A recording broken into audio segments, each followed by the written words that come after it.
Hello दोस्तों, इस question में हमें दिया हुआ है एसी सोर्स और डीसी सोर्स किसी भी एक सर्किट में जो डेटा है वो दिया हुआ है। यहाँ पे जब एसी सोर्स कनेक्टेड है तो एसी सोर्स कनेक्टेड है और यहाँ पे कह रहा है क्या कि ये एक इंडक्टर है, सेल्फ इंडक्टेंस है। तो यहाँ पे सेल्फ इंडक्टेंस है यानी कि ये इंडक्टर है और एक रेजिस्टर है। तो रेजिस्टर कनेक्टेड है और यहाँ पे कि अल्टरनेटिंग सोर्स है यहाँ पे कनेक्टेड आपका। लेकिन यहाँ पे जब डीसी सोर्स होगा, इसी तरह के सर्किट से जब डीसी सोर्स हम गुजारेंगे तो ये जो इंडक्टर है, इंडक्टर क्या है, एक एक्ट करेगा एक सिंपल वायर की तरह। जिस तरह से इससे पहले भी हम लोग जानते हैं कि इंडक्टर अगर डीसी सोर्स में है तो एक सिंपल एक वायर की तरह एक्ट करता है। तो यहाँ पे भी एक सिंपल वायर की तरह एक्ट करेगा डीसी सोर्स में। लेकिन जैसे ही यहाँ पे एसी सोर्स आएगा तो यहाँ पे ये अपना इंडक्टेंस दिखाएगा। ओके, तो चलिए सबसे पहले हम लोगों को जो डेटा दिया हुआ है यहाँ से अगर हम रेजिस्टेंस निकालेंगे एसी सोर्स में, तो एसी सोर्स में ये वैल्यू है वीआरएमएस और आईआरएमएस को जो वैल्यू दिया हुआ है, पीक के वैल्यू बारे में बोला नहीं है तो हम मानेंगे यहाँ पे ये जो वैल्यू दिया हुआ है यहाँ से अगर आप कहीं से भी जेड निकालेंगे, अगर Z1 निकालेंगे तो भी आएगा 3/5 जो कि वैल्यू आएगा आपका 3/0.5 जो कि वैल्यू आएगा 6 ओम। ओके, इम्पीडेंस का भी वैल्यू वही होता है और Z2 का भी वैल्यू वही होगा। ये आपका 6/1 यानी 6, सभी का 6 आएगा। Z3 भी आपका 6 ही आएगा।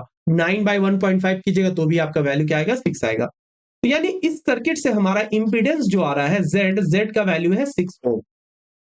और यहां से अगर हम डीसी सोर्स में देख रहे हैं तो ये जो कनेक्ट किया है हम लोगों ने डिफरेंट डिफरेंट वोल्टेज और करंट सोर्स से, तो यहां से अगर हम इससे क्या, इसमें क्या है, सिर्फ रेजिस्टेंस है तो यहाँ पे हम लोगों का R1 निकलेगा, R1 कितना निकलेगा 4/1 यानी कि 4 ओम। ओके, और इसी तरह से R3 यानी कि ये जो R है आपका, ये सभी का सभी वैल्यू क्या है आपका R1 R2 R3, ये R का वैल्यू क्या आ रहा है आपका 4 ओम आ रहा है। और हम जानते हैं फॉर्मूला क्या होता है इम्पीडेंस का, क्योंकि अब हमें पता चल चुका है इम्पीडेंस इतना है 6 ओम है और रेजिस्टेंस इतना है। तो हमें फॉर्मूला पता है कि इम्पीडेंस का फॉर्मूला क्या होता है, Z equal to root over XL plus R square. Okay, इसी चीज को लिख सकते हैं Z square equal to XL square plus R square. Okay, तो यहां से हमको क्या निकालना है, सबसे पहले एक्सएल निकालेंगे तो एक्सएल स्क्वायर इक्वल टू हो जाएगा Z square balance R square. Okay, तो Z स्क्वायर का वैल्यू कितना है, Z हमारा 6 है, 6 स्क्वायर और R कितना है 4, 4 स्क्वायर। तो ये वैल्यू हो गया हमारा एक्सएल का स्क्वायर इक्वल टू, तो ये 36 बैलेंस 16, ये वैल्यू आ गया 20। तो एक्सएल का वैल्यू इतना हो गया एक्सएल स्क्वायर का।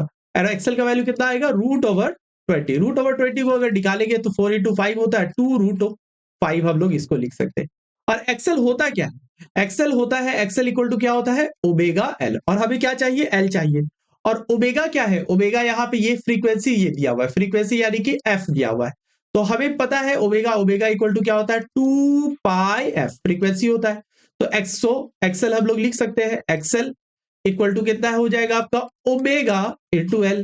तो एल इक्वल टू क्या हो जाएगा एक्सएल बाय ओमेगा। ओके, तो अब यहाँ पे हम लोग वैल्यू पुट करेंगे और आ जाएगा हमारा वैल्यू। तो एल इक्वल टू आ जाएगा हमारा एक्सएल, एक्सएल कितना है 2 रूट ओवर 5। और ओमेगा का वैल्यू कितना है, ओमेगा का वैल्यू यहाँ पे दिया हुआ है कितना है ओमेगा का, ये ओमेगा है 2 पाई और फ्रीक्वेंसी, फ्रीक्वेंसी कितना है आपका, फ्रीक्वेंसी है यहाँ पे दिया हुआ है, फ्रीक्वेंसी है 20/पाई, 200/पाई, 200/पाई। तो यहाँ पे 200/पाई ये फ्रीक्वेंसी है, पाई पाई कैंसिल हो गया, 2 भी कैंसिल हो गया, आया आपका वैल्यू रूट ओवर 5/200। तो अगर आप इसे कैलकुलेट करेंगे, सिंप्लीफाई करेंगे तो ये आएगा 0.0118 हेनरी आएगा। ठीक है, तो एल इंडक्टेंस हमारा आएगा 0.01। ओके, 0 पॉइंट हमारा आएगा वैल्यू 0.01 हेनरी आएगा हमारा। ओके, होपफुली ये क्वेश्चन आपको समझ में आया होगा इस डेटा टाइप के प्रॉब्लम का। ओके, तो इसी तरह के और वीडियोस देखने के लिए इस चैनल को सब्सक्राइब कीजिए। Thank you.